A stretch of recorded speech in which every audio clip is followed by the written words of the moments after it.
ఏదైతే ప్రజలు నా మీద నమ్మకం పెట్టుకొని ఇక్కడ అభివృద్ధి చెందుతుందని, భవిష్యత్తు బాగుంటుందని నమ్మకంతో ఇచ్చినారో దాదాపు 200 కోట్లతో అభివృద్ధి కార్యక్రమాలు చేపట్టినాం గతంలో.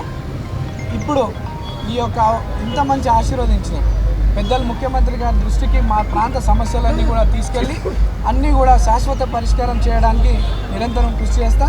ప్రజల్లో అంటే గతంలో బీఆర్ఎస్ వాళ్ళు గెలిచినప్పుడు కొన్ని కక్షపూత రాజకీయాలు చేస్తుండే, నవీన్ యాదవ్ దగ్గర అటువంటివి ఉండవు. నవీన్ యాదవ్ ఈ రోజు వరకే మీరు మేము ఇప్పటి నుండి మనం అంతా ఒకటే, అందరం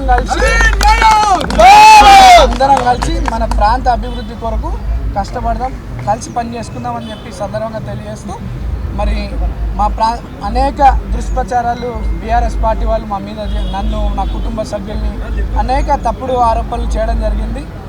వాటికి ఈరోజు ఈ సమాధానం మా ప్రజలు వాళ్ళకి ఇచ్చినారు.